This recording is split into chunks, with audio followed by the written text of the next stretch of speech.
Perkongsian ini adalah untuk ibu bapa sahaja.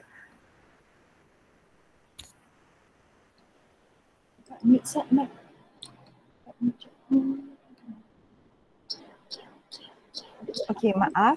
Sesi perkongsian ini adalah untuk ibu bapa sahaja, bukan untuk anak-anak ya. Jadi anak-anak boleh panggil ibu bapa anda untuk menonton sesi perkongsian ini. Terima kasih kerana sudi menunggu. Kita akan bermula sebentar lagi.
Selamat petang dan salam sejahtera semua ibu bapa warga SKPP 81.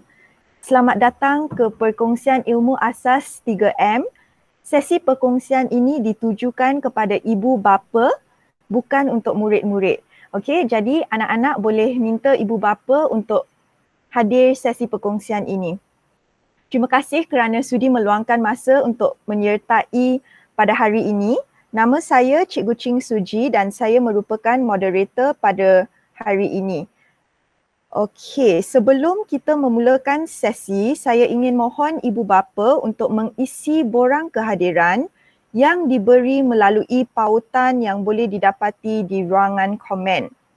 Ibu bapa sila isi borang kehadiran yang boleh didapati dalam pautan di ruangan komen. Sedikit pengumuman.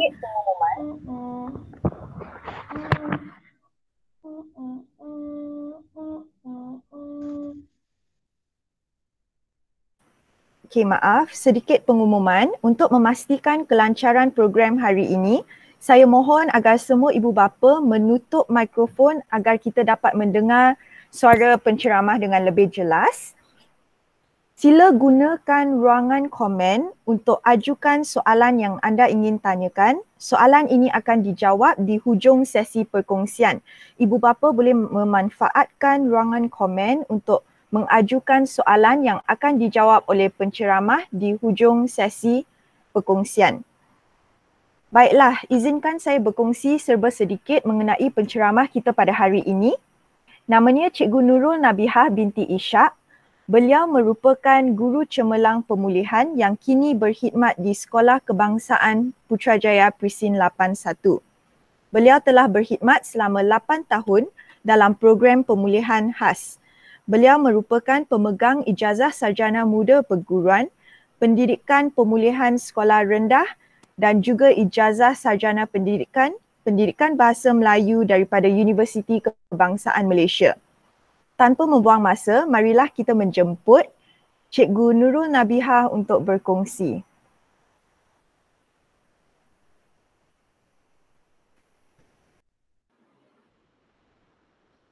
Okey, Assalamualaikum warahmatullahi wabarakatuh. Saya harap suara saya dapat didengari oleh ibu bapa. Didengar? Okey. Okey, baiklah, saya akan mulakan perkongsian ilmu asas 3M. Pada hari ini melibatkan dua mata pelajaran iaitu Bahasa Melayu dan juga Matematik. Tetapi di peringkat asas sahaja, asas Bahasa Melayu dan juga asas Matematik. Okey, baiklah, kita mulakan dengan perkongsian ilmu asas 3M bagi mata pelajaran Bahasa Melayu. Okey, dalam Bahasa Melayu, dia ada 4 elemen yang perlu dikuasai oleh murid. Okey, salah satunya adalah abjad, suku kata, perkataan dan juga ayat. Okey, jadi apa yang saya akan kongsikan pada hari ini adalah berdasarkan aktiviti yang saya telah lakukan bersama dengan murid-murid pemulihan di bawah bimbingan saya untuk menambah baik kekurangan yang mereka alami. Okey, jadi saya akan terangkan dahulu berkenaan dengan elemen abjad. Okey, di mana ada murid yang mempunyai masalah dalam mengingat huruf. Okey, jadi salah satu intervensi yang Tak dengar. Boleh seduh kuat sikit tak? Tak dengar ke? Dengar Dengar kan? Okey. Tak apa, saya dekatkan mic. Okey, jadi salah satu intervensi, okey, dengar. Okay, terima kasih. Jadi salah satu intervensi. Okey. Terima kasih. Okey, jadi salah satu intervensi yang saya lakukan untuk membantu murid untuk mengingat huruf adalah dengan menggunakan lukisan huruf. Okey, di mana setiap huruf ini saya akan tentukan. Okay, saya akan tentukan bentuk-bentuk yang gambar yang bersesuaian supaya dapat membantu murid untuk mengingat bentuk huruf tersebut dengan mengingat huruf tersebut dengan lebih mudah. Tetapi apa yang saya paparkan pada paparan ini tidaklah terikat dan tidak wajib diikuti oleh ibu bapa. Jadi terpulanglah kepada kreativiti ibu bapa untuk nak letak gambar yang macam mana. Okey, janji dapat membantu anak-anak mengingat huruf dengan mudah. Okey, seterusnya adalah mengingat bentuk huruf. Okey, biasanya bila kita dah ingat huruf, dia kena tahu juga. Okey, anak-anak dah tahu huruf tapi tak ingat pula bentuk huruf. Okey, jadi salah satu intervensinya adalah saya buat menggunakan teknik X-ray. Okey, di mana X-ray ni adalah biasanya kalau ibu bapa di luar, ibu bapa nampak kat luar, ada juga beberapa teknik yang lain. Okay, di mana dia letak gambar ayam, kemudian dia letak huruf A dekat dalam ayam. Okay, tapi apa yang saya buat adalah saya masukkan image ke dalam huruf-huruf tersebut. Okay, dan aktiviti teknik X-ray ni sebenarnya saya dah pun aplikasikan ke atas seorang murid disleksia yang di bawah di bawah pemantauan saya, di mana selama 1 tahun 1.5 tahun, okey, murid tersebut dia tak boleh nak ingat bentuk huruf menggunakan aktiviti yang biasa-biasa. Yang biasa-biasa kita buat tu tak boleh. Okey. Jadi bila saya buat macam ni, teknik X-ray ni pada anak murid saya yang disleksia tu, apa yang berlaku adalah dia boleh ingat bentuk huruf ni selama 1 PDP saja. Okey, 1 PDP bermaksud lebih kurang 30 minit ataupun 2 PDP adalah selama 1 jam. Okey, jadi dia boleh ingat semua huruf kecil dan huruf besar dengan menggunakan teknik ini. Okey, dan gambar-gambar yang ada dekat dalam huruf tersebut terpulang juga kepada kreativiti ibu bapa, gambar apa yang nak diletak. Okey? Okey, baiklah. Seterusnya yang tadi tu kita dah saya dah berikan sedikit penerangan bagaimana nak ajar abjad, okey, iaitu huruf. Sekarang saya nak terangkan pula untuk kejap ya. Okey, sekarang saya nak terangkan pula berkenaan dengan bagaimana untuk mengajar anak-anak ingat suku kata. Okey, ingat suku kata. Okey, ada juga anak-anak yang ada certain saja. Sebahagian suku kata tu dia tak berapa nak ingat. Okey, bukan dia tak tahu tapi dia macam confused yang mana kan. Okey, jadi boleh gunakan teknik pembayang ni. Boleh gunakan teknik pembayang ni untuk membantu. Okey, jadi boleh gunakan teknik pembayang ni sebagai salah satu cara untuk bantu anak tersebut mengingat suku kata. Okey, contohnya ibu bapa nak minta anak tulis perkataan buah. Okey? Tapi dia tak ingat nak tulis bu tu macam mana. Kan? Bu. Okey. Jadi ibu bapa boleh gunakan. Okey, ambil bu. Bila bu, ingat buku. Okey, saya sarankan untuk ibu bapa gunakan pembayang yang menggunakan suku kata di hadapan. Okey, contoh nak eja buah kan. Ambil bu, buku. Jangan ambil rabu. Okey, sebab dia tak ingat yang bu kat belakang. Dia akan ingat ra yang dekat depan. Okey, jadi bila nak guna pembayang ni kena ambil perkataan yang kat depan dia. Okey? Suku kata yang berada di hadapan tu. Okey, seterusnya. Lepas dah tahu baca, dia kena juga tahu bagaimana nak menulis suku kata tersebut. Okey, jadi apa yang saya gunakan adalah saya gunakan kit huruf. Okey, di mana di sini saya buat diskriminasi warna. Iaitu huruf konsonan saya gunakan dengan warna biru. Dan huruf vokal saya guna warna pink. Okey. Dan kalau ibu bapa nak buat dekat rumah, aktiviti kit huruf ni nak buat sendiri, ibu bapa boleh juga gunakan warna-warna yang ibu bapa suka. Tapi saya sarankan jangan buat warna-warni. Pilih 2 warna, satu mewakili konsonan, satu lagi mewakili vokal. Okey, kemudian boleh buat aktiviti tersebut dengan anak-anak. Okey, baiklah. Tadi saya dah terangkan berkenaan dengan suku kata. Sekarang saya akan terangkan pula bagaimana nak mengajar anak-anak mengeja perkataan. Okey, secara biasa ya yang biasa kita jumpa dekat luar, kebanyakannya akan gunakan yang atas tu lah yang ada diskriminasi warna. K-I-K, ke warna hitam, TU tu warna merah, PAT warna biru. Okey, ataupun dia akan buat merah, hitam, merah, hitam. Okey. Tapi cara ni untuk mengeja memang bolehlah dan anak memang akan jadi laju. Tapi bila kita bagi sahaja perkataan yang warna hitam semua, dia dah tak boleh nak eja lagi dah. Bila dah tak boleh nak eja, saya akan buat satu intervensi yang kita namakan sebagai sifir bahasa. Okey, iaitu sifir bahasa ni saya akan pesan pada murid-murid. Okey. Eja 2, 2, 3. Okey, jadi dia akan eja macam ni ya. KI ke, TU tu, PA pa, PAT pat, ketupat. Okey, saya ulang.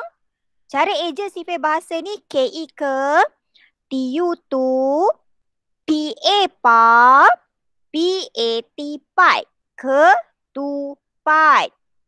Okey, cara ini lebih mudah berbanding dengan cara biasa. KI ke, TU tu, PAT pat. Okey, jadi kalau ibu bapa nak ajar, saya sarankan untuk gunakan sifir bahasa. Okey, itu untuk mengeja. Okey, ini pula kalau ada perkataan NG kat belakang. Okey, jadi bila nak eja yang ada NG kat belakang ni, okey, jadi cara eja dia G-U gu, G-U-N-G gung, jagung. Okey, J-A-ja, G-U gu, G-U-N-G gung, jagung. Okey, tapi sebelum nak ajar eja ni pastikan dia murid anak-anak ni dah tahu. Yang NG tu bunyi dia eng. Okey, eng. Okey, jadi baru senang dia nak combinekan bunyi tu. Okey. Okey. Dia yang ini pun sama juga macam tadi. Okey, ini kalau macam nak minta membaca. Okey, bila nak minta membaca macam juga saya kata gunakan sifir bahasa. Okey, contohlah ibu bapa bagi satu perkataan pada anak-anak. Okey, dan perkataan tu pula tak ada warna. Jadi bagi dia sifir bahasa. Okey, contohlah kalau kereta baca 222. Okey, kereta. Kalau contohnya perkataan buku, B-U-B-K-U-Ku, baca. Okey, 22.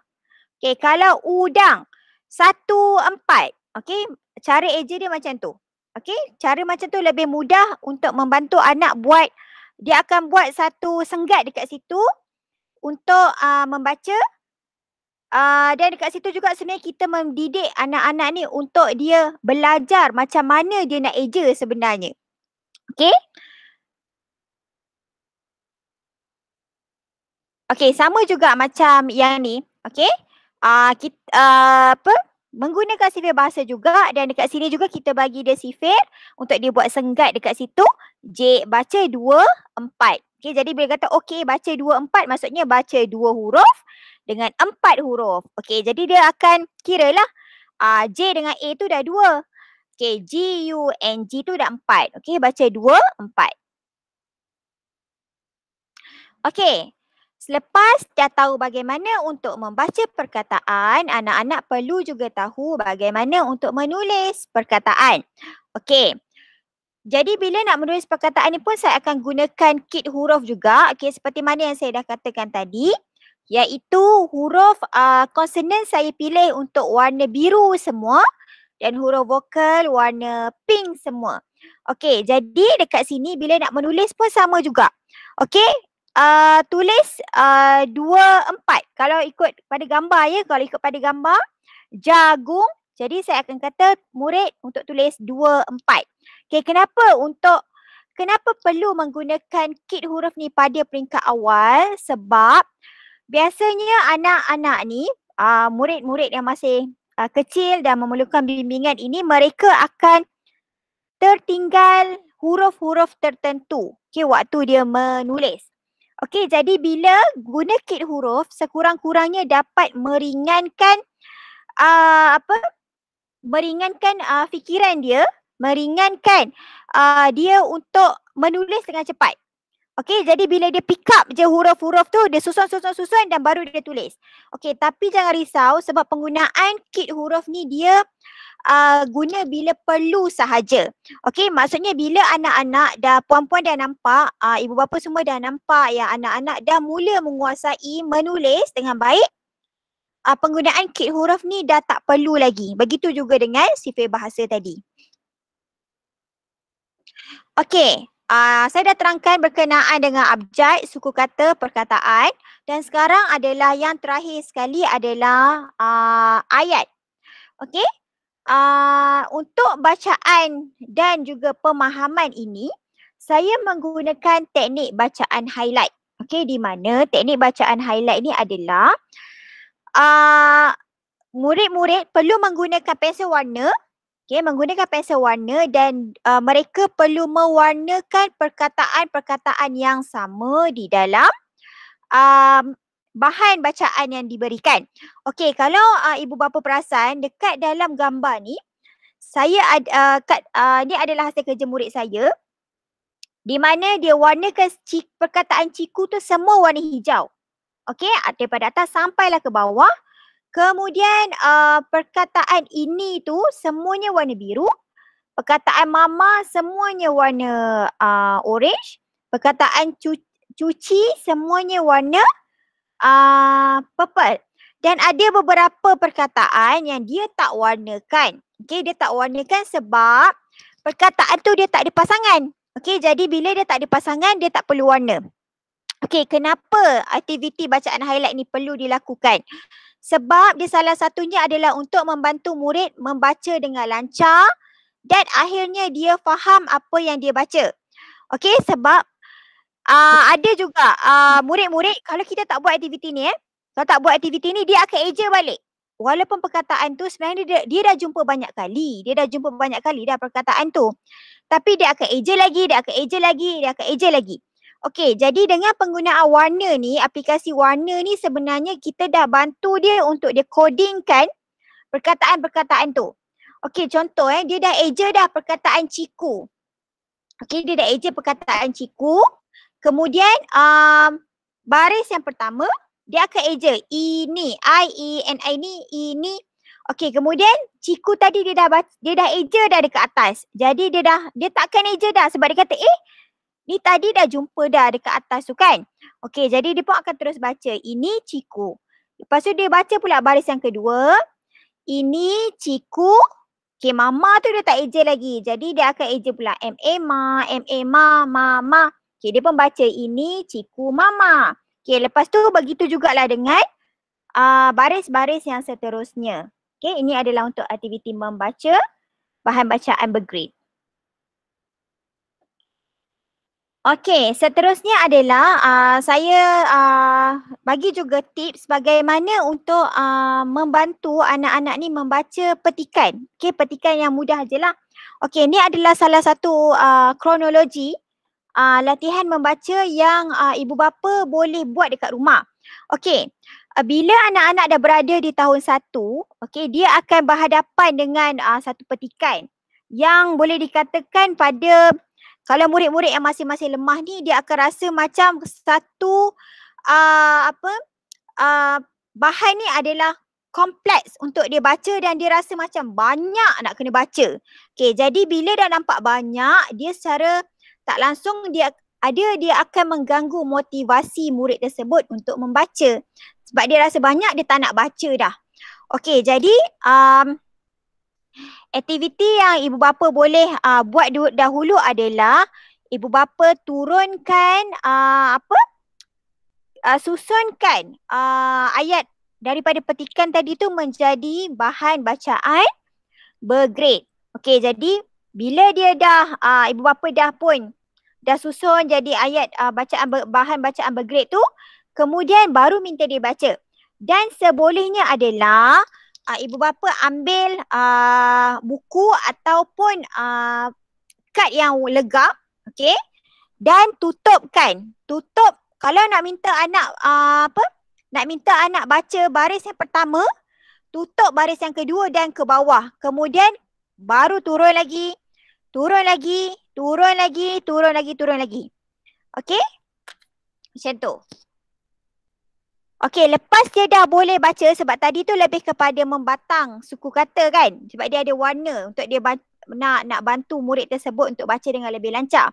Okey, tapi kalau murid tu, dia anak dah boleh baca, okey, ibu bapa boleh move kepada langkah yang kedua. Jadi kat sini sebenarnya kita dah boleh selit-selit dah macam nak ajar menggunakan sifir bahasa tadi. Kan? Okey. Okey, kemudian lepas dia dah rasa macam confident, dia dah rasa macam dia dah seronok, dah pandai nak baca. Okey, boleh buat kepada langkah yang ketiga ni, boleh masuk juga elemen warna. Okey, macam tu. Okey, seterusnya adalah menulis ayat. Okey, tadi dah tahu dah nak baca ayat, dah tahu, dah pandai dah baca ayat. Okey, sekarang nak kena tulis ayat pula. Okey. Antara masalah ataupun isu lah bila nak suruh menulis ni, dia jadi macam tak tahu nak tulis apa. Okay? Padahal kalau macam kita suruh brainstorm, okay, brainstorming, dia tahu nak cakap, dia cakap, banyak idea sebenarnya. Tapi bila nak tulis, alamak dah tak tahu dah nak tulis apa kan. Okay. Jadi kat sini saya gunakan teknik visual icon. Okay, visual icon ni adalah saya tukarkan kata tanya tersebut ke dalam icon-icon. Okay, kalau ibu bapa nampak dekat dalam slide yang ada warna tu sebelah kiri. Okay, dekat sini kalau yang perkataan apa tu saya tukarkan kepada tanda soal. Perkataan siapa saya tukarkan kepada bentuk orang.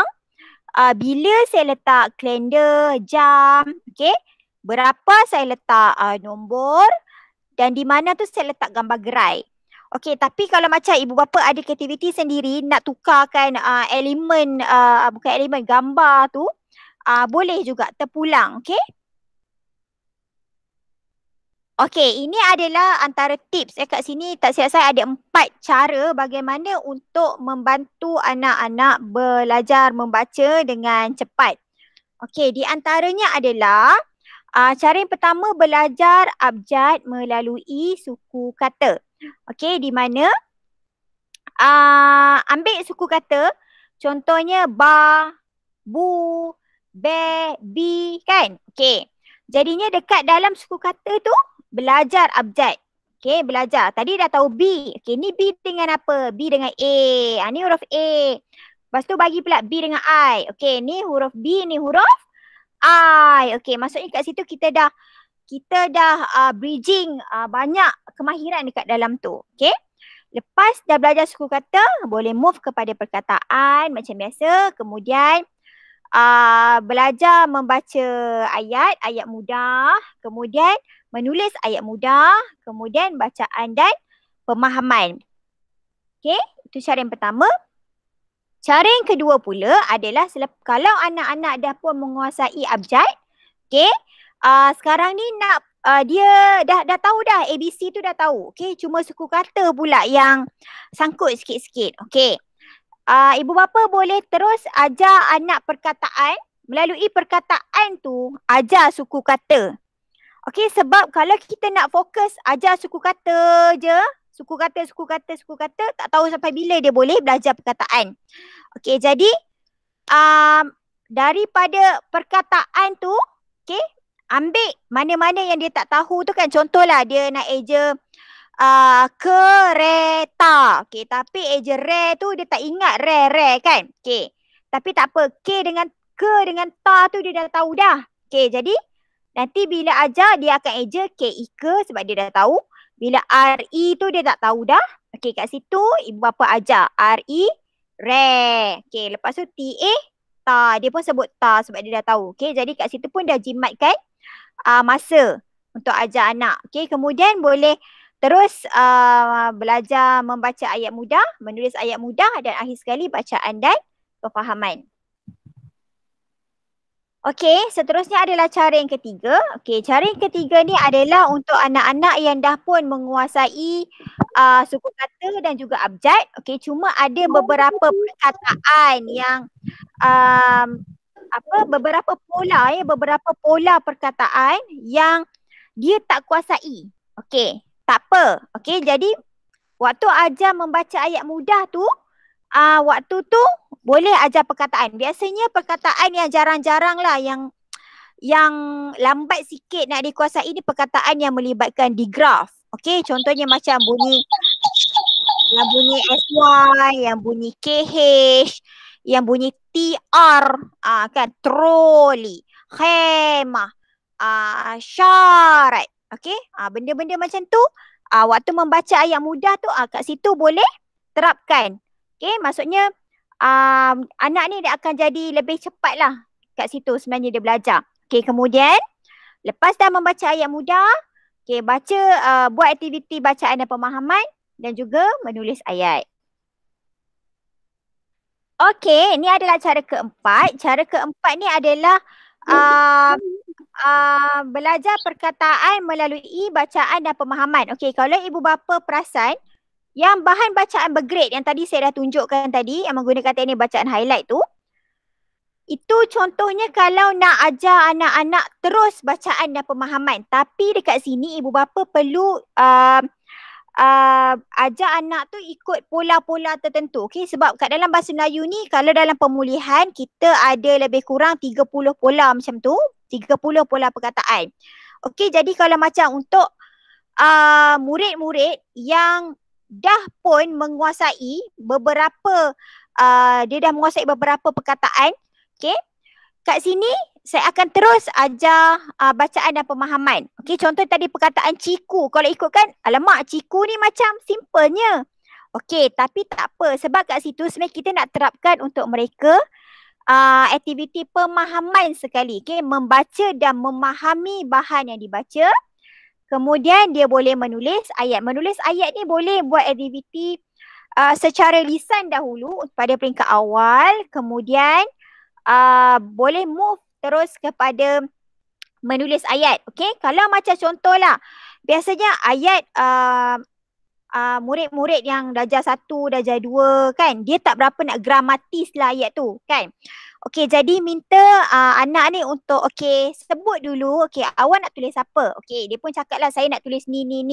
Okey, kemudian ibu bapa boleh bantu untuk anak tu susun ayat betul-betul lah menjadi ayat yang teratur.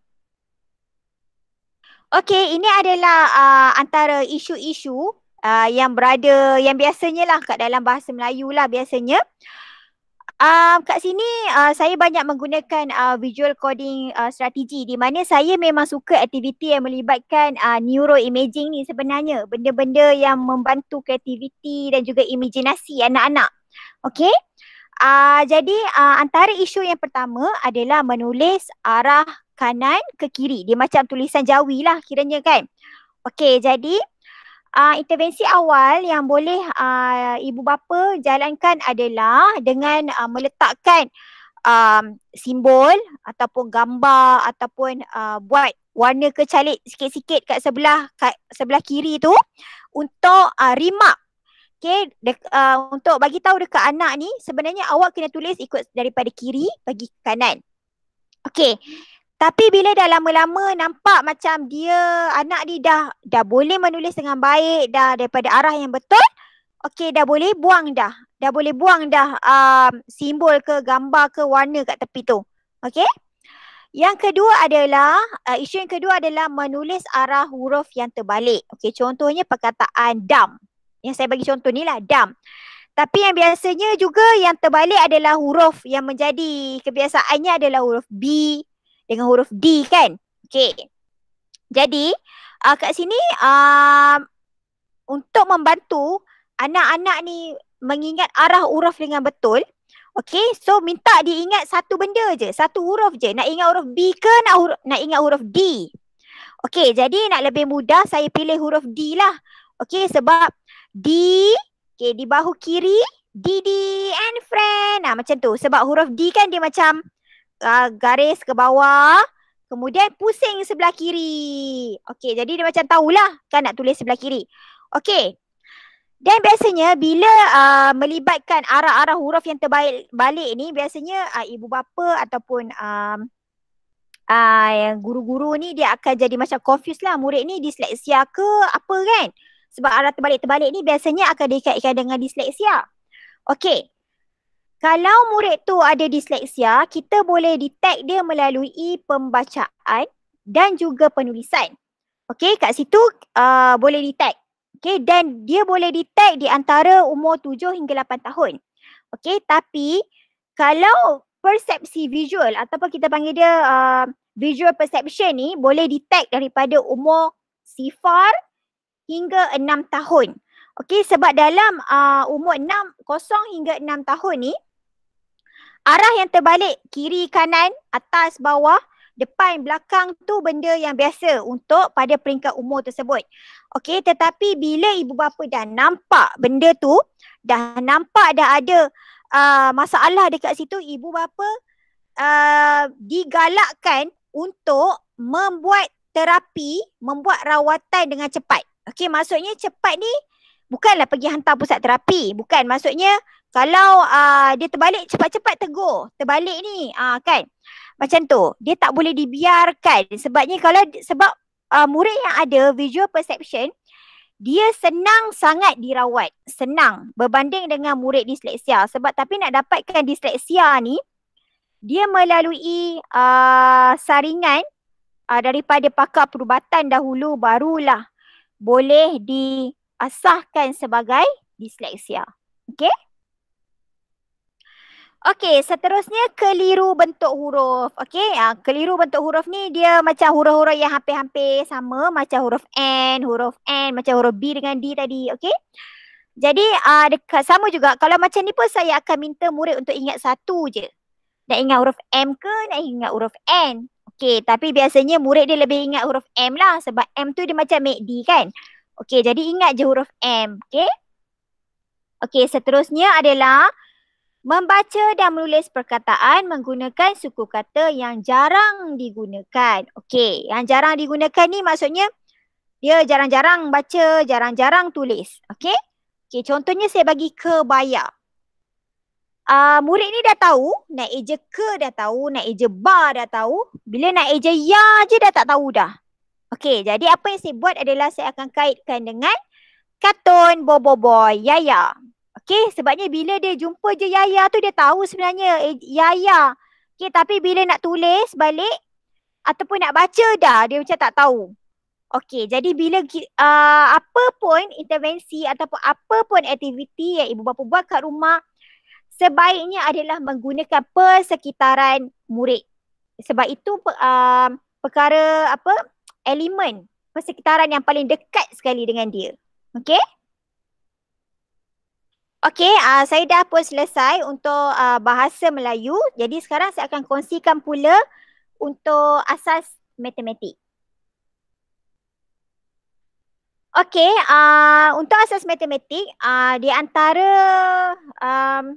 ini untuk nombor bulat ni, biasa nombor 1 sampai nombor 9 ni, jarang-jarang akan berlaku pada murid. Melainkan murid tersebut adalah murid yang ada LD, okay, learning disability, ataupun murid tu ada diskalkulia. Okay, diskalkulia ni adalah masalah yang melibatkan pengiraan. Okay, nombor-nombor ni, dia memang ada problem. Okay, tapi benda-benda kalau disleksia tadi melibatkan bacaan dan tulisan.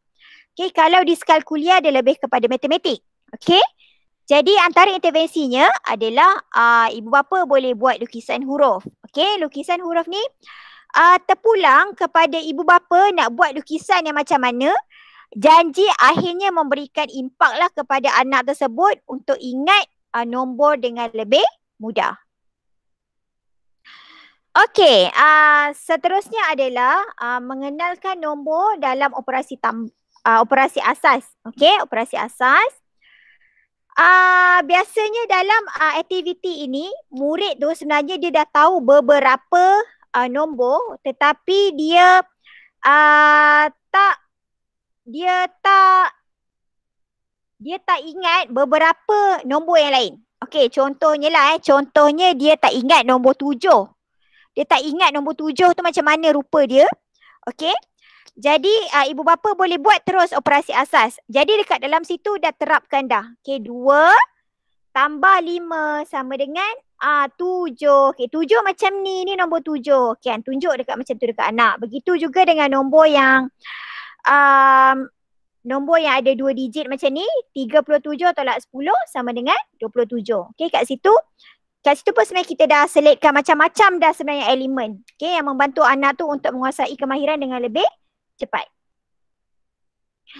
Okey, seterusnya antara isu yang lain untuk dalam matematik ni adalah untuk turutan nombor. Okey, di mana dia nak menyusun nombor tu menjadi satu masalah sebab dia tak tahu nombor mana yang kecil, nombor mana yang besar kan. Biasanya kita akan gunakan pensel. Biasanya lah. Tapi macam saya akan gunakan warna. Sebab apa? Sebab budak-budak ni, budak sekolah darjah 1, 2, 3 ni dia suka colouring. Dia orang mempunyai satu imajinasi yang kreatif. Okey?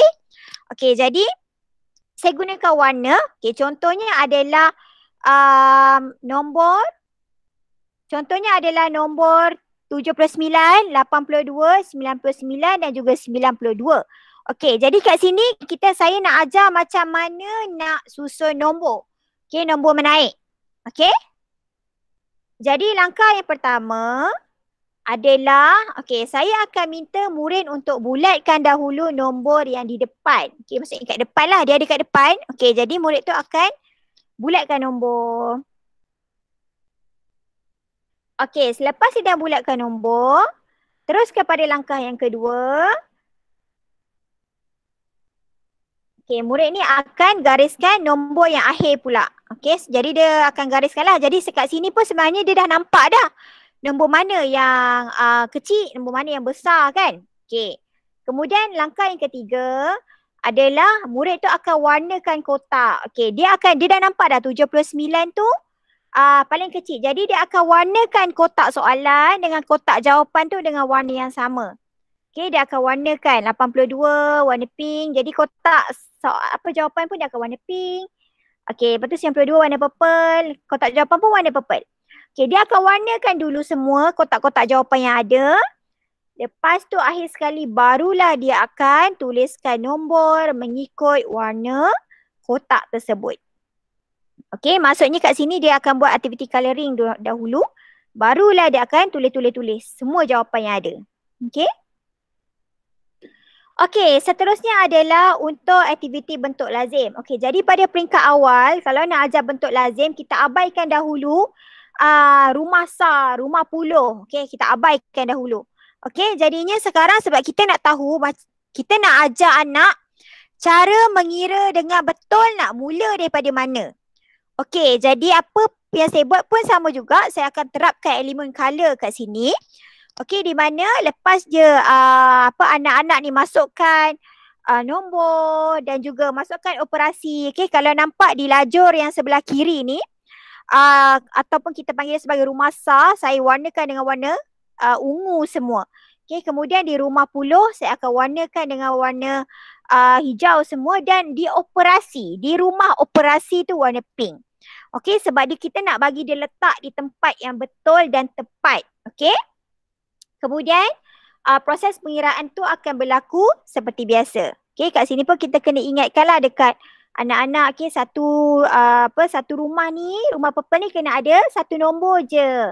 Okey, kemudian bagi pula kat rumah hijau. Okey, kemudian dah dapat jawapan dan tuliskan jawapan. Okey, untuk operasi asas ni basically memang kena ajar yang ayat matematik dahulu. Ayat matematik maksudnya yang sebaris tu. Okey, lepas dah menguasai yang sebaris tu, barulah pindah kepada bentuk lazim. Okey. Okey, seterusnya adalah penyelesaian masalah. Okey. Penyelesaian masalah ni pun sama juga.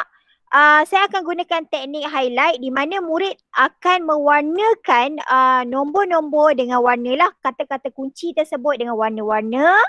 Jadi dekat situ Selepas dia dah selesai mewarnakan kata kunci tersebut, okey, lepas tu bolehlah murid anak menjalankan aktiviti penyelesaian masalah tu.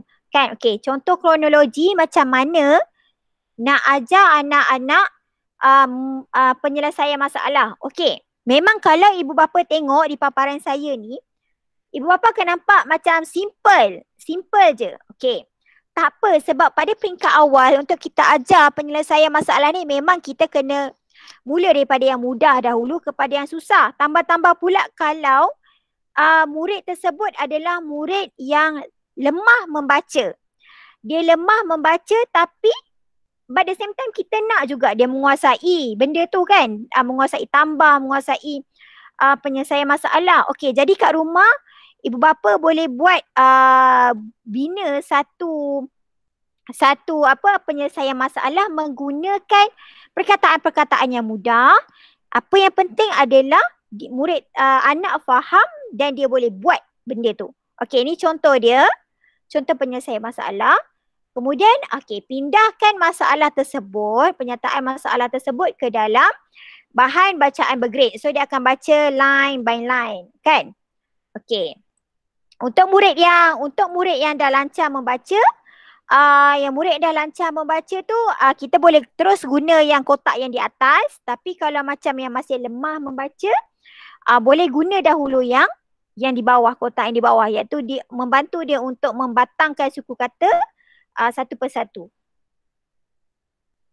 Okey, kemudian terapkan elemen highlight tu, warna tadi minta di-colorkan. Okey, saya tak suggest untuk gunakan pensel. Okey, kalau macam contohnya anak ni dia nak ada pensel, dia nak circle-circle kan, nak bulat-bulat, nak garis-garis tu, saya lagi suka digantikan dengan pensel warna. Okey, sebab pensel warna ni dia akan bantu untuk tarik perhatian murid tersebut direct terus kat situ. Kalau warna, kalau macam warna ni dia dah kalau pakai pensel, kalau pakai pensel, perkataan dah warna hitam, kemudian kata kunci pun warna hitam lagi, semuanya warna hitam. Okey, jadi kat situ pun sebenarnya dia tak menyeronokkan lah aktiviti tu kan. Dia nampak macam biasa sebabnya kita nak dia ni ada mood untuk belajar. Jadi elemen-elemen warna ni kalau diterapkan tu dia akan nampak lebih ceria sebenarnya. Okey, kemudian boleh ajar anak terus masukkan ke dalam ayat matematik iaitu bentuk yang sebaris tu. Kemudian boleh ajar bentuk lazim. Okey, kalau kat sini ibu bapa akan nampak lajur yang warna purple tu tadi, kalau dikaitkan dengan yang saya dah present yang tadi sebelum ni. Okey, semua lajur yang berada di rumah SAR adalah warna purple. Okey? Sebab saya nak bagi tahulah sebab warna purple ni dia duduk dekat sebelah kanan ni sebenarnya. Okey, kemudian begitu jugalah kalau contohnya anak ni ibu bapa ajar kat rumah yang ada ratus-ratus kan. Okey, pun sama juga, stickkan dengan warna-warna yang sama supaya dia ingat kat mana kotak warna apa dulu nak kena mula. Better jangan lebih baik jangan cacah marba. Maksudnya jangan suka hati je, ni nak colour ni, ni nak colour ni, nak colour ni. Okey, pada peringkat awal, sebelum dia nak kuasai sesuatu, biar tentukan siap-siap colour tu. Kalau rumah yang tepi sekali ni, rumah sebelah kanan hujung ni warna purple je. Ataupun minta anak tu sendiri yang tetapkan dia nak colour apa kat rumah ni. Okey, tapi kena make sure lah yang sampai soalan yang lain pun dia kena buat warna yang sama juga. Melainkan dia dah kuasai, okey, boleh bagi dia kebebasan macam tu. Okey, kemudian boleh terus buat aktiviti pengiraan yang macam biasa. Okey, seterusnya adalah saya nak share juga tips untuk penyediaan bahan pembelajaran. Okey, so kat sini saya ada bagi untuk tahap 1 dan tahap 2.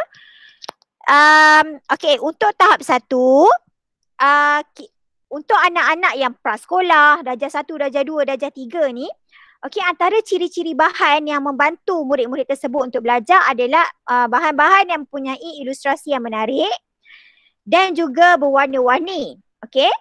Kemudian ayat yang digunakan juga adalah ayat yang mudah. Maksudnya Ayat yang simple, tak ada ayat majmuk, ayat kompleks semua tak ada. Ayat yang mudah untuk dia faham benda tu. Okay. Kemudian daripada segi saiz huruf, di antara 14 hingga 12. Kemudian jenis font pula adalah font Waknan dan juga ABC Print. Sebab apa saya pilih font ini? Dia ada satu lagi nama dia font Shazalina. Okey, di mana font-font ini dia mempunyai bentuk huruf yang tepat dengan tulisan. Okey, berbanding dengan Arial, Times New Roman, tu semua tak sesuai untuk murid-murid tahap 1. Okey. Jadinya gunakan Waknan, ABC Print ataupun Shaliza untuk penyediaan bahan untuk prasekolah sampailah ke tahap 1. Okey? Dan juga tahap 2. Kemudian bilangan muka surat, okey? Antara maksimum adalah 5 muka surat sahaja. Kemudian jenis bahan pula adalah ibu bapa boleh pilih nak gunakan bahan yang sebenar ataupun bahan yang katun-katun pun boleh. Apa yang penting adalah bila nak menyediakan bahan pembelajaran ni mestilah sejajar dengan peringkat pembelajaran murid. Okey, ibu bapa lebih sekarang ni ibu bapa lebih memahami, lebih tahu aras anak tersebut dekat rumah. Jadi bila nak sediakan bahan pun kena searas dengan tahap anak tersebut. Okey, dekat sini saya nak juga berikan beberapa peringatan untuk kepada ibu bapa lah. Okey, sambil-sambil nak menyediakan bahan tu, antara perkara yang perlu dititik beratkan adalah penggunaan warna kertas. Okey, kenapa saya tekankan penggunaan warna kertas ini? Kerana kita tak sedar adakah anak ini ada disleksia ataupun tidak. Okey. Sebab kalau dia ada ciri-ciri disleksia, pertembungan warna kertas warna putih dengan pensel ataupun marker pen yang berwarna hitam adalah tidak sesuai. Okey, macam kita nak print kita punya paperwork kan. Okey, warna hitam putih tu tak sesuai untuk murid-murid yang macam tu.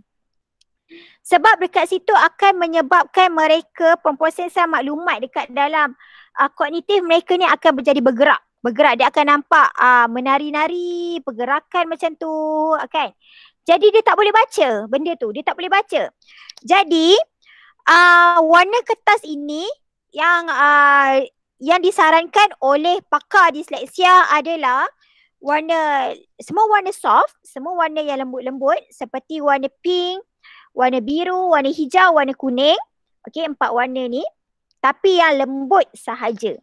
Okey, kemudian bila warna kertas tu dah bertukar, jadi bolehlah nak pakai pen yang warna hitam.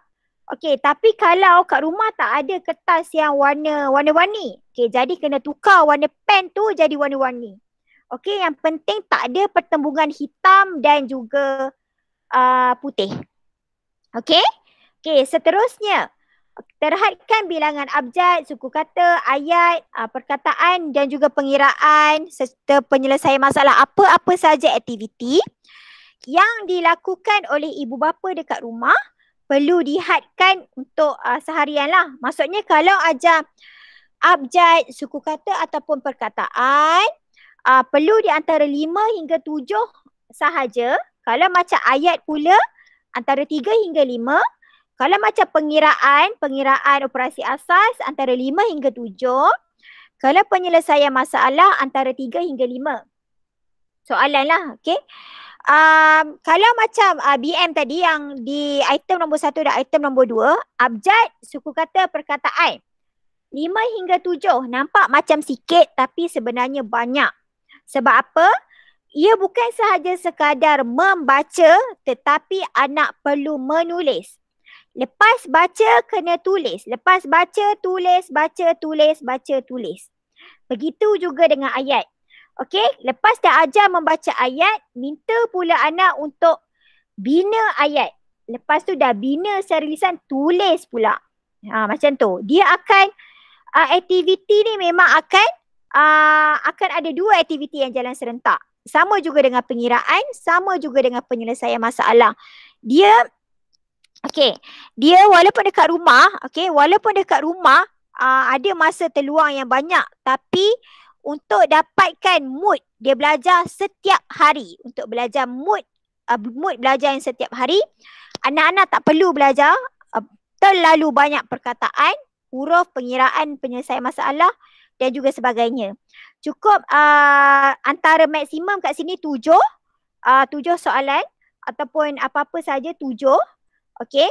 Sebab kita nak dia ada minat untuk belajar tu pada setiap hari. Okey, sebab kita nak training dia every day benda tu kan. Okey, jadi letak seminimum ataupun maksimum pun 7 je. Okey. Kemudian objektif paling minimum yang boleh dicapai. Okey. Sebagai ibu bapa sekarang pun dah jadi sebagai guru di rumah. Okey. Jadi bila dekat rumah, bila nak jalankan aktiviti, ibu bapa pun perlu juga tentukan berapa banyak yang dia nak, yang ibu bapa nak. Ibu bapa nak anak-anak ni dapat. Okey, contohnya bagilah 7 perkataan. Okey, 7 perkataan contoh dia. Okey, saya nak anak saya dapat kuasai sekurang-kurangnya 3 lah hari ni. Okey, belajar 7 tapi nak kuasai 3. Okey lah, kalau dia dah dapat 3 daripada mana-mana ni, daripada mana-mana perkataan ni, okey lah. Kemudian apa yang akan terjadi pula dengan lagi 4 yang tak dikuasai ni? Okey, bawa pula perkataan ni kepada hari esok dan tambah lagi dengan 3 perkataan yang baru. Okey? Dan aktiviti tu akan berulang. Okey? Baca, tulis. Sama juga dengan pengiraan tadi. Ayat matematik, bentuk lazim, penyelesaian masalah pun sama juga. Okey. Kemudian, kenali dan tahu keperluan anak. Okey. VAKT ni adalah salah satu kaedah dia lah, di mana kanak-kanak ni dia mempunyai 3 gaya pembelajaran, iaitu visual, audio, kinestetik dan kinestetik yang 3. Dan T tu adalah taktil. Taktil tu adalah sentuhan. Okey, kita tak tahu, sebagai parent kita tak tahu anak kita ni gaya pembelajaran dia yang macam mana. Kita tak tahu. Tak tahu dia ni visual ke, audio ke, jenis yang kinestetik. Kinestetik maksudnya kena bergerak-gerak. Maksudnya dia kena dia kena berlari dulu daripada pintu sini sampai ke pintu sana, baru dia ada mood nak belajar. Maksudnya dia tak boleh duduk diam je, dia tak boleh. Okey, sebab tu kita tak tahu. Jadi ibu bapa boleh try mana-mana dulu. Nak ada murid juga, ada anak yang dia audio, dia dengar je dia dah tahu dah nak buat kan. Ada yang kena ada yang visual. Dia tengok, dia dah tahu dah nak buat apa. Okey? Bahagian ni memang tak boleh nak dijangka. Ada juga anak-anak yang combination. Dia kena audio, dia kena visual. Ada yang nak ketiga-tiganya. Okey? Ada juga yang, tapi yang taktil tu, sentuhan tu memanglah sebab dia memerlukan aktiviti yang melibatkan tangan kan. Okey, seterusnya adalah BBB. BBB tu adalah bahan bantu belajar. Okey, jadi yang seperti yang saya dah pun terangkan tadi yang sebelum-sebelum ni. Okey, kalau ibu bapa perasan, bahan bantu belajar yang saya gunakan adalah warna dan juga gambar-gambar. Okey, itu adalah apa? Sebab warna dia boleh membantu imajinasi anak-anak dan juga kreativiti. Okey? Dan juga aktiviti hands on, di mana aktiviti hands on ni adalah anak-anak sendiri yang buat aktiviti tersebut. Maksudnya bukan ibu bapa yang tolong buatkan, tapi dia sendiri yang kena buat. Okey, sebab kita nak training dia supaya dia menguasai asas-asas kemahiran yang sepatutnya dia dah kuasai sebelum dia nak mencapai kemahiran yang lebih kompleks lah. Kemahiran yang lebih kompleks ni biasanya berada di tahap 1, darjah 1, darjah 2, darjah 3, 4, 5 dan 6. Okey? Okey, saya rasa itu saja perkongsian saya untuk bahasa Melayu dan juga matematik. Asas bahasa Melayu dan juga asas matematik saya pulangkan kepada Miss Ching Suji. Terima kasih.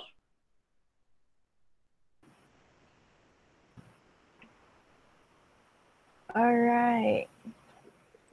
Okay, baiklah. Terima kasih Cikgu Nurul atas perkongsian yang sangat berinformasi tadi. Sekarang saya ingin buka masa dan ruang kepada ibu bapa yang ingin bertanya soalan mengenai apa yang telah dibentangkan. Sama ada soalan berkenaan dengan pengalaman sendiri ke. Okay, ibu bapa boleh gunakan ruangan komen untuk mengajukan soalan anda.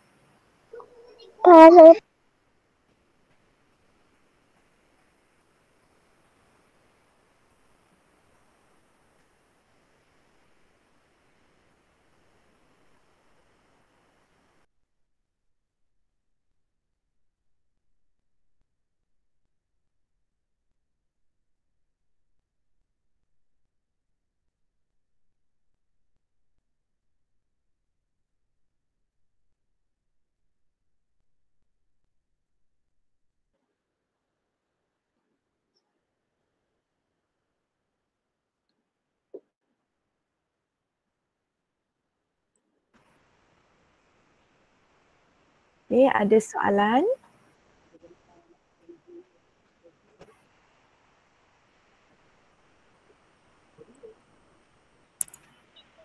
Do I need to end it? Nak end ke? Nak end ke macam ni?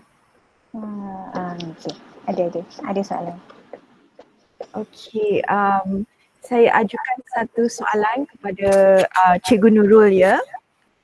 Bilakah waktu yang sesuai untuk ajar anak-anak? Okey, berkenaan dengan waktu yang sesuai untuk mengajar anak-anak, okey. Kalau ibu bapa yang work from home, okey, yang BDR, okey, untuk mengajar anak-anak ni tak kisah pukul berapa. Okey, tapi saya nak ingatkan juga berkenaan dengan time frame, berapa lama nak kena ajar anak-anak ni sehari. Okey, kalau ditengok tadi pada peringatan yang saya dah berikan, okey, 5 hingga 7 soalan tu dia akan lebih kurang makan masa lebih kurang 15 ke 30 minit. Okey, 15 ke 30 minit. Jadi ibu bapa boleh pilih nak buat waktu pagi ke, tengah hari ke, petang ke, malam ke, tak kisah. Janji anak tersebut diberikan aktiviti pengukuhan pada setiap hari. Okey? Okey, terima kasih Cikgu Nurul. Ya, sekarang ibu bapa seperti guru di rumah kan, seperti yang Cikgu Nurul cakap tadi. Jadi ikutlah kesesuaian ibu bapa tetapi ikut jangka masa yang diberi oleh Cikgu Nurul. Okey, dalam perkongsian Cikgu Nurul tadi, Cikgu Nurul ada sebut tentang jenis pembelajar anak-anak. Ada yang jenis visual, ada yang jenis audio ataupun kinestetik ataupun taktil. Macam mana kita nak tahu sama ada anak kita jenis yang taktil ke, jenis yang kinestetik ataupun video ataupun audio?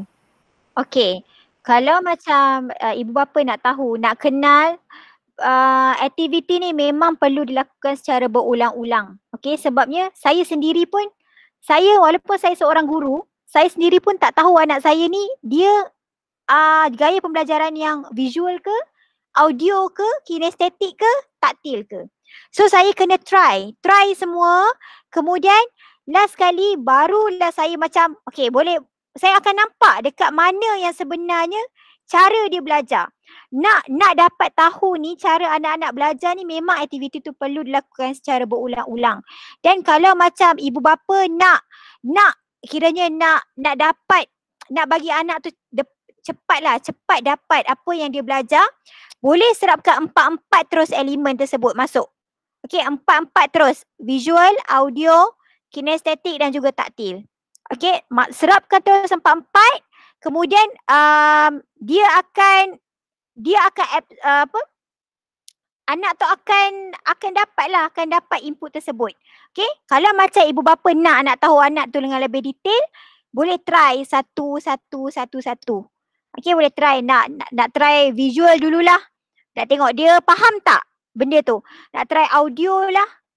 Kan? Boleh try satu persatu. Okey? Okey. Baik Cikgu Nurul, terima kasih kerana menjawab soalan itu. Saya harap jelas bagi ibu bapa yang bertanya. Ada lagi satu soalan daripada salah seorang ibu ataupun bapa. Soalannya begini, adakah adakah terdapat satu senarai di mana ibu bapa boleh rujuk untuk mengikuti ataupun untuk memantau perkembangan prestasi anak mereka? Ada ke sebarang checklist ataupun senarai yang boleh menjadi rujukan untuk ibu bapa mengenal pasti dan mengikuti perkembangan prestasi anak-anak mereka? Okey, kalau di peringkat sekolah sekarang ni memang kita akan fokus kepada PBD. Okey, dan saya rasa maklumat berkenaan dengan PBD ni memang ada di laman web. Okey, jadi kalau macam ibu bapa nak tahu anak ni berada di prestasi yang mana kan, tahap penguasaan yang mana. Okey, jadi ibu bapa boleh dapatkan perkara tersebut berkenaan dengan TP-TP tersebut, PBD tersebut di laman web. Okey, jadi kat situ ibu bapa boleh nampak kemahiran lisan. Okey, ibu bapa sebenarnya boleh baca description dia, penerangan berkenaan dengan kalau TP1 ni sampai mana? TP2 ni sampai mana? TP3 ni sampai mana? Sampailah ke TP6. Okey, jadi kat situ ibu bapa sebenarnya dah boleh agak lah kat mana prestasi anak tu sebenarnya. Okey?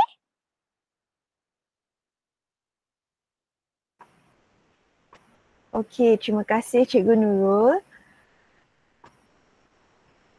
Terima kasih atas soalan yang telah diberikan tadi. Sekiranya ada soalan, kita masih mempunyai masa. Jadi saya bukakan ruang untuk ibu bapa bertanya soalan.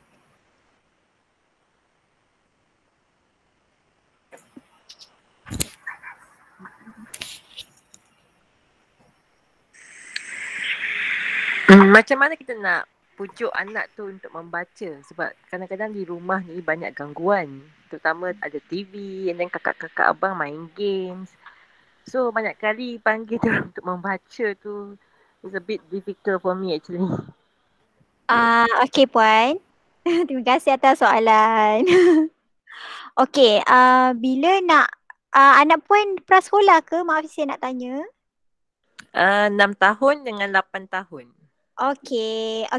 Sekarang ni memanglah bila berada kat rumah memang akan ada seperti apa yang berlaku, apa yang Puan cakap tu memang akan berlaku. Perkara-perkara tersebut tu memang akan berlaku.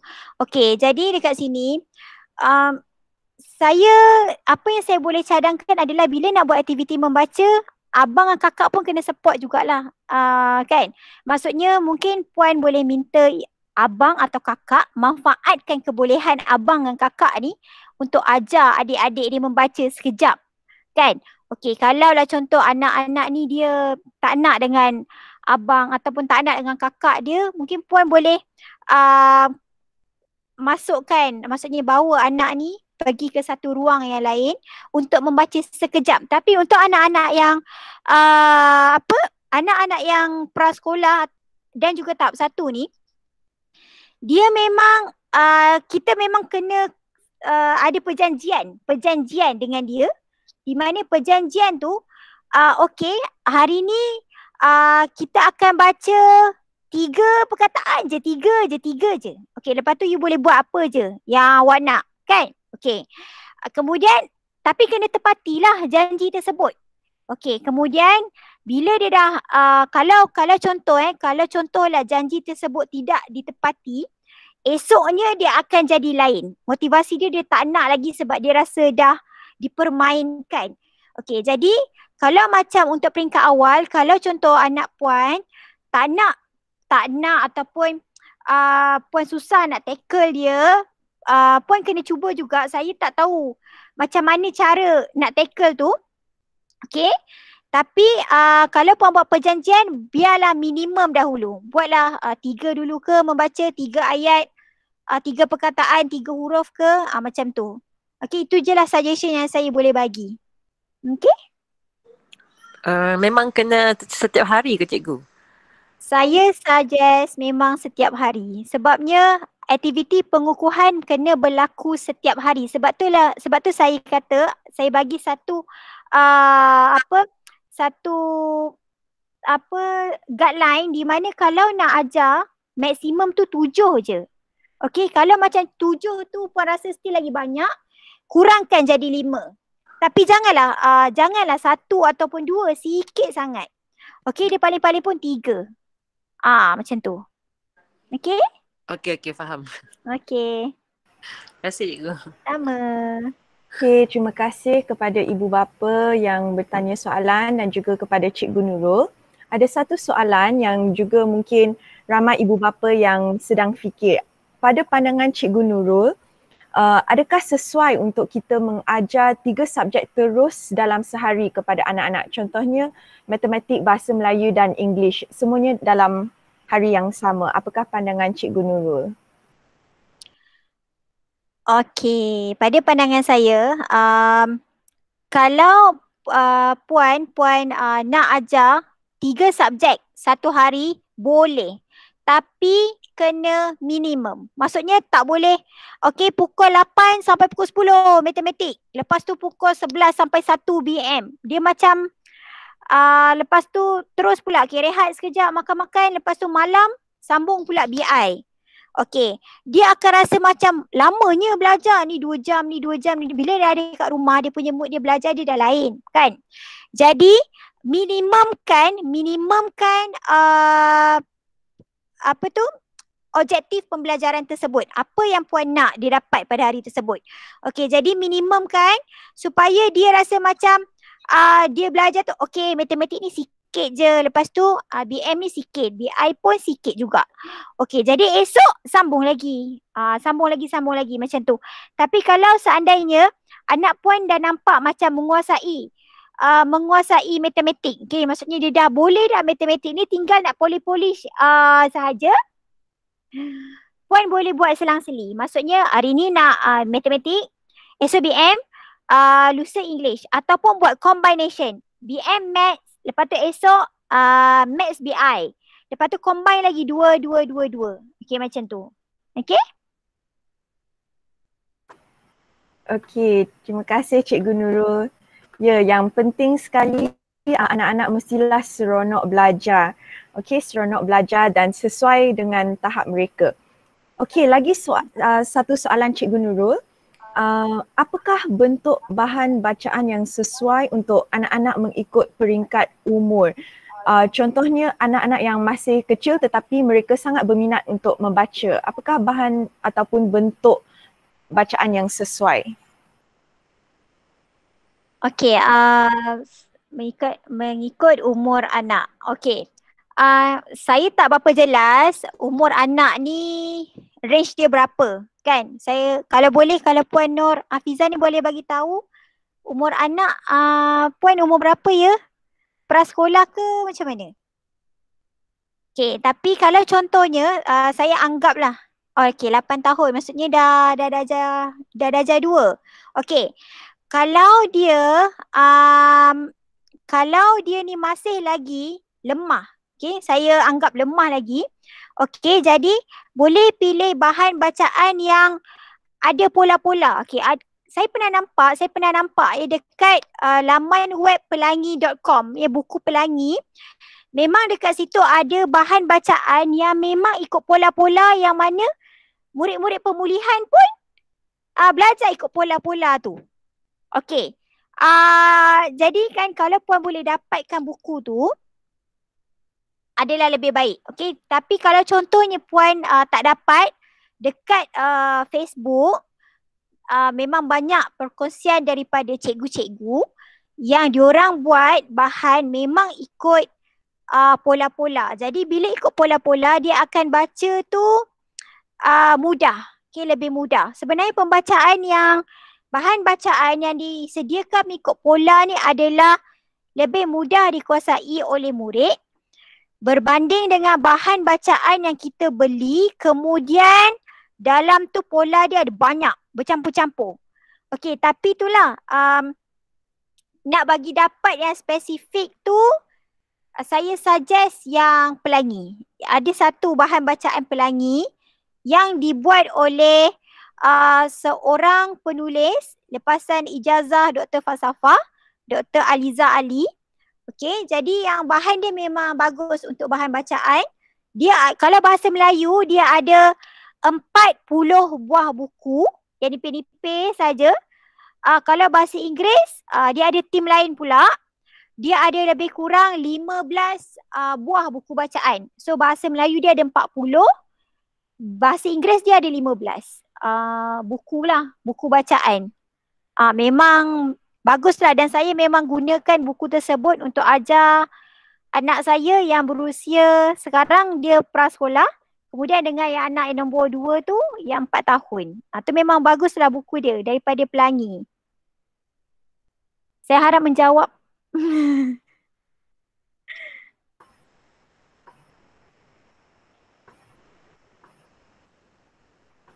Okay, terima kasih Cikgu Nurul. Sehubungan dengan soalan tadi ya mengenai membaca, sekiranya seorang anak itu dia lemah membaca kerana dia tidak minat membaca, dia tidak minat membaca kerana dia lemah membaca. Jadi kita nak tackle yang mana satu dulu? Okey. Okey, saya ulang ya soalan tu. Okey, berkenaan soalan sehubungan dengan soalan yang Cikgu Nurul jawab tadi mengenai membaca kan. Okey, jadi sekiranya seorang anak ni dia lemah membaca kerana dia tidak minat membaca, tetapi dia tidak minat kerana dia lemah membaca. Jadi kita nak tackle yang mana satu dulu? Okey, tackle yang lemah dahulu. Dia tak nak membaca sebab dia lemah. Kan? Jadi bila dia tak tahu nak baca, dia akan secara automatik motivasi dia nak membaca tu akan turun. Dia rasa macam susahnya nak membaca. Jadi kena tackle dulu apa yang dia tak boleh baca tu. Okey, kat situ polish, kemudian barulah tackle untuk membaca yang lain-lain lagi. Macam tu. Alright, terima kasih Cikgu Nurul. Satu penjelasan yang sangat baik dan juga jelas. Okey, sekiranya tiada soalan lagi, saya akan memberikan satu pautan untuk ibu bapa memberi maklum balas mengenai program ini. Okey.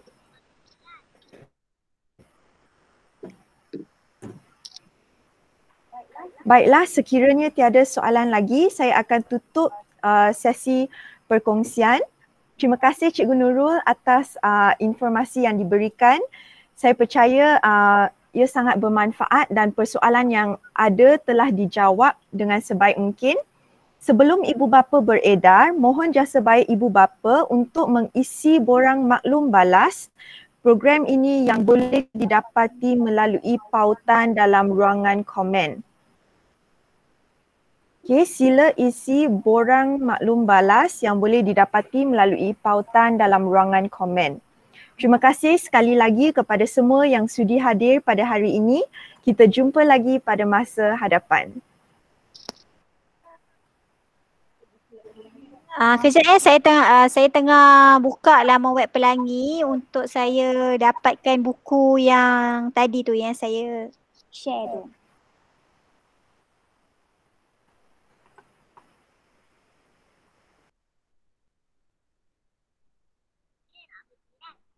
Habis dah.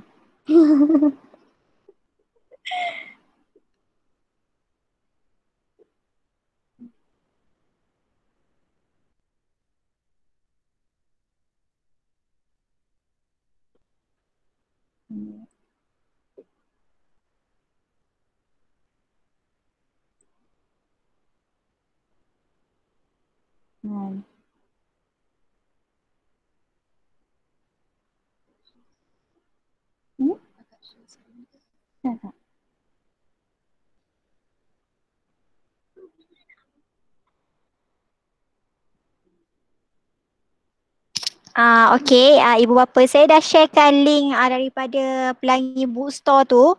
Okey, kalau tengok kat situ dia ada siri mudah baca set 1 tu tajuk dia Hello. Okey, untuk setiap satu set ni dia ada 8 buah buku. Okey, dan penulisan buku ni dia ada 5 set. Jadi Kalau satu set tu ada 8, jadi kalau dia ada 5 set jadi 40 buah buku untuk bahasa Melayu. Lepas tu nanti ibu bapa boleh explore lagi buku-buku dia yang lain, ada lagi kat bawah-bawah ni. Okey, saya harap membantu bersama.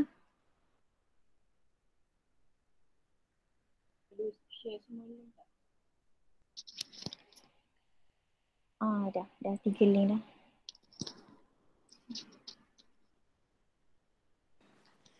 Cikgu, Ya, boleh saya minta pandangan tak? boleh.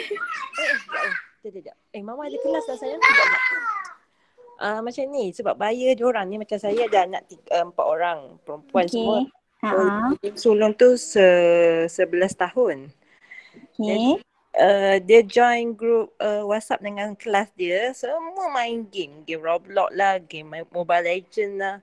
So macam kalau saya nak sekat game tu, bagi dia macam mama ni kolot lah, mama ni tak sporting lah, macam tu. So saya bagi juga, cuma kita kena sekat lah kan waktu dia bermain tu.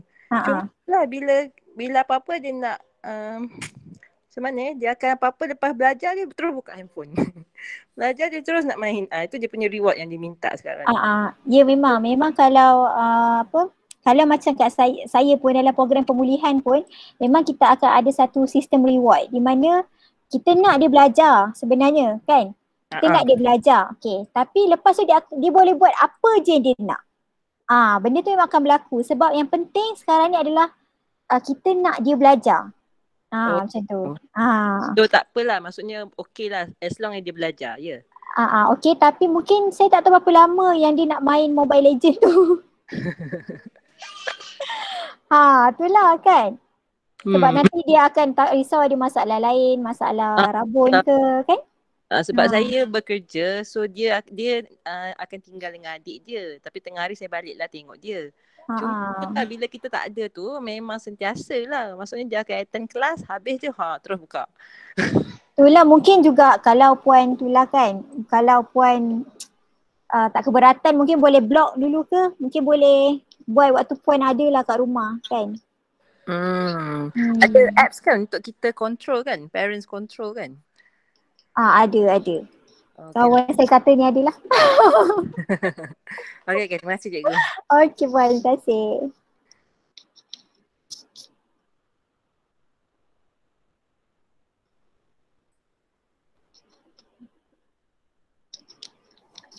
Habis jawab dah.